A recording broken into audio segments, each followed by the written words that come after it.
अस्सलामुअलैकुम दोस्तों, कैसे हैं आप सब। मैं आप सबको यूट्यूब चैनल इंग्लिश लिटरेचर पे वेलकम कहती हूँ।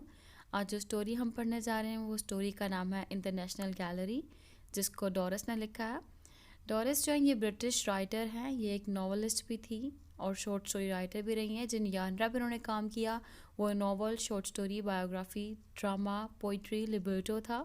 इन यानरास पर उन्होंने काम किया। इनका famous work the grass is singing, children of violence series, the golden notebook, the good terrorist, ये इनके कुछ इंपॉर्टेंट वर्क्स के नेम्स हैं। इसके अलावा इनको नोबेल प्राइज़ फॉर लिटरेचर भी मिला हुआ है। और जो शॉर्ट स्टोरी हम पढ़ने जा रहे हैं ये शॉर्ट स्टोरी इनकी 2007 में पब्लिश्ड हुई थी। टाइटल जो है वो सिंबॉलिक है। हम कह सकते हैं कि टाइटल जो है वो एक ट्रैवलिंग को सिंबलाइज कर रहा है, क्योंकि इन द नेशनल गैलरी, और जब हम नेशनल गैलरी में जाते हैं तो बेसिकली हम लोग हिस्ट्री की चीज़ों को देखते हैं। कुछ पेंटिंग्स, कुछ पिक्चर्स वगैरह वहाँ पे होती हैं। तो बेसिकली हम ट्रैवलिंग कर रहे होते हैं उनके थ्रू, सिम्बॉलिकली सेंस में। तो हम कह सकते हैं द नेशनल गैलरी जो है वो सिम्बलाइज कर रहा है ट्रैवल थ्रू टाइम को, क्योंकि इसके अंदर हम लोग एक पर्सन है, उसका जो एक्सपीरियंस है यंग एज में और उसके ओल्डर एज में, यानी कि उसकी जो लाइफ टाइम का एक्सपीरियंस है वो देखने वाले हैं। और इसके अलावा इस स्टोरी को हम लोग लव स्टोरी भी कह सकते हैं, एक सैड लव स्टोरी। लव जो है वो इस स्टोरी का थीम हो सकता है और थीम है। अच्छा, फिर इसके अलावा इसमें सॉलिट्यूड का थीम, ऑब्जर्वेशन का थीम इम्पोर्टेंट है। अब स्टार्ट करते हैं अपनी स्टोरी को। जब ये स्टोरी स्टार्ट होती है तो स्टोरी के अंदर अननेम्ड नरेटर का नेम नहीं बताया गया। नरेटर जो है ये नेशनल गैलरी को विज़िट करने के लिए आती है, और ये नरेटर जो है ये ही है या शी है, स्पेसिफाई नहीं किया गया हुआ। सिर्फ और सिर्फ नरेटर लिख के यहाँ पे बात की गई हुई है। इसका जेंडर जो है वो अननोन है, जेंडर मेंशन नहीं किया गया। तो वो अब स्टोरी में जब आता है या आती है, सो ऑन वट एवर, तो वहाँ पे एक बिग रूम के अंदर ना वो एक वॉल पे चेस्टनट हॉर्स की पेंटिंग लगी हुई देखती है, जिसको हम लोग विसल जैकेट भी कहते हैं। ये बेसिकली हॉर्स है। ये पेंटिंग देखती है। ये पेंटिंग जो है सिंबॉलिक है। हॉर्स जो है वो सिंबल होता है लव का, पैशन का, स्ट्रेंथ का, स्ट्रॉन्ग का, पावर का। तो ये बेसिकली पेंटिंग और ये जो हॉर्स है उसको सिंबलाइज कर रहा है। बहरहाल ये जो पेंटिंग होती है ये स्टब्स नाम का एक बंदा है, एक पेंटर है, ब्रिटिश पेंटर, उसने बनाई होती है, जिसका फुल नेम जॉर्ज स्टब्स है। अब जॉर्ज स्टब ने एक पेंटिंग बनाई हुई है। उस पेंटिंग का नेम क्या है? Whistle jacket. ये पेंटिंग जो है ये 1762 के राउंड अबाउट बनाई गई थी। ये एक ऑयल पेंटिंग है। अब नरेटर जो भी है, लड़का या लड़की, जो भी जेंडर है उसका, वो चाहता है कि वो रूम में बैठे, उस रूम के अंदर बैठ के खामोशी से इस पेंटिंग को 1 घंटे के लिए लगातार देखता रहे। अब क्या होता है, जब ये नरेटर ऑब्जर्व कर रहा होता है पेंटिंग को, तो उस दौरान एक एल्डरली मैन, एक ओल्ड मैन, एजड मैन है, वो आ जाता है उस रूम में, जो बिल्कुल नरेटर के साथ बैठ जाता है। अब नरेटर के साथ बैठकर वो बात कर रहा है स्टब्स के अबाउट। स्टब्स कौन है? स्टब्स बेसिकली वही पेंटर जिसने ये चेस्टनट हॉर्स पेंटिंग बनाई थी। इस पेंटिंग का नाम था विसल जैकेट। ठीक है। अब वो उसके अबाउट, उसको इतना नॉलेज है स्टब के अबाउट, जॉर्ज स्टब के अबाउट, वो उसी की बातें करी जा रहा है। और इसकी बातों से जो हमारी नरेटर है या हमारा नरेटर है वॉट एवर, वो डिस्ट्रैक्ट हो जाता है और उसका ध्यान सारा चल जाता है इसकी बातों की तरफ, एल्डरली मैन की बातों की तरफ। और ये जो ओल्ड मैन है सारी सारी बातें यंगर मैन को बता रहा है, जो कि बिल्कुल ओल्ड मैन के साथ ही एंटर हुआ है।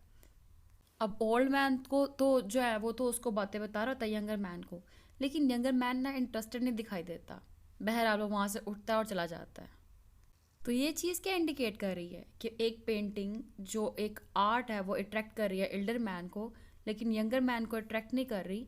तो ये एक चीज़ सिंबलाइज ये कर रही है कि जो जनरेशन का गैप है ना, वो चीज़ कि ओल्ड मैन जो है वो हमेशा अट्रैक्ट होता है टूवर्ड्स आर्ट, टूवर्ड्स कल्चर, और यंगर जो है वो अट्रैक्ट नहीं होते। उनको किस चीज़ की पड़ी होती है?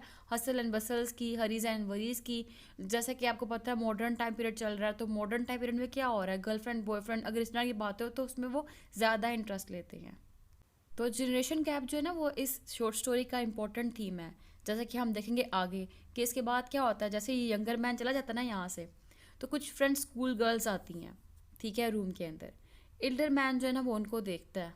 तो उन फ्रेंड्स स्कूल गर्ल्स के अंदर ना एक लड़की होती है, वो होती है इनकी लीडर, ठीक है। एल्डर मैन जो है ना वो उसको बहुत ज़्यादा गेज करता है, बहुत ज़्यादा घूरता है उसको। और फिर ना एल्डर मैन जो नरेटर उसको कहता है, she is like a girl I was in love with once, कि उस लड़की की तरह की है जिससे मैं एक दफ़ा प्यार किया करता था। और एल्डर मैन की एज क्या है, 60 के राउंड अबाउट है, ठीक है, अपनी 60s में है। और वो किसको पसंद कर रहा है, यंगर गर्ल्स को पसंद कर रहा है, और बताता है कि उसको यंगर गर्ल्स को देखना पसंद है, ठीक है। और बताता है कि जब वो अपने पास्ट में था तो उसको एक लड़की पसंद थी जो इस फ्रेंड्स गर्ल्स स्कूल्स की हेड की तरह की थी। और वो सारी सारी की सारी स्टोरी नरेट करता है अपने पास्ट की इस नरेटर को। और बताता है कि जब वो 12 साल का था तो एक फ्रेंड्स गर्ल थी जो इसकी गर्लफ्रेंड थी, वो इकट्ठे रहा करते थे, देन सेपरेशन होगी, सो ऑन, ठीक है। सारी स्टोरी नरेट करता है अपनी नरेटर को ये। और यहाँ से जो स्टोरी प्रोग्रेस होती है वो फर्स्ट पर्सन नरेशन में प्रोग्रेस हो रही है। और हमारा जो मेन नरेटर था, ही और शी वॉट एवर, वो अब पैसिवली एक्ट कर रही है और ऑब्जर्व कर रही है, जितनी भी स्टोरी हो रही है सब कुछ वो ऑब्जर्व कर रही है, यहाँ पे ऑब्जर्वेशन का काम कर रही है। तो स्टोरी जो है वो फर्स्ट पर्सन नरेशन के पॉइंट ऑफ व्यू से बताई जा रही है। तो इसमें हमारी जो नरेटर है मेन, जो like he and she what ever gender जो भी है, अब वो पैसिव है ना, बेसिकली वो सिर्फ और सिर्फ इसमें तब अपना रोल अदा करती है जब वो पूछती है उससे उसके पास्ट के बारे में, उसके लव स्टोरी के बारे में।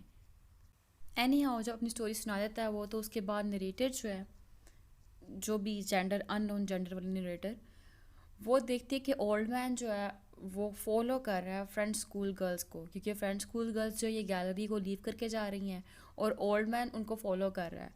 जैसा कि लिखा गया है, slowly he followed, oh no I was thinking there was a wildness in the air, unexpressed and raw and dangerous. और इसी के साथ स्टोरी जो है वो एंड हो जाती है, जिसमें जो एल्डर मैन है वो उस फ्रेंड्स स्कूल गर्ल के पीछे गया है उससे बात करने के लिए। और उसके बाद नरेशन जो है वो जो मेन नरेटर है हमारा, वो अपनी थिंकिंग में खो गया है, ठीक है। तो बेसिकली इसमें जो रोल ऑफ नरेटर है ना और रोल ऑफ नरेशन है, ये बहुत इंपॉर्टेंट है, क्योंकि स्टोरी जो है उसमें हमारे पास जो मेन नरेशन आ रही है वो फर्स्ट पर्सन नरेट कर रहा है। फर्स्ट पर्सन कौन आ गया बीच में, एल्डर मैन आ गया। वो आकर आई से बात करना शुरू होता है और अपनी सारी बातें बताना शुरू कर देता है। इट मीन्स कि हम लोगों को नहीं पता कि जो स्टोरी बताई गई है वो एक्चुअल ट्रूथ है या नहीं है, ठीक है, क्योंकि फर्स्ट पर्सन नरेशन जो होती है ना वो अनरिलायबल नरेशन होती है।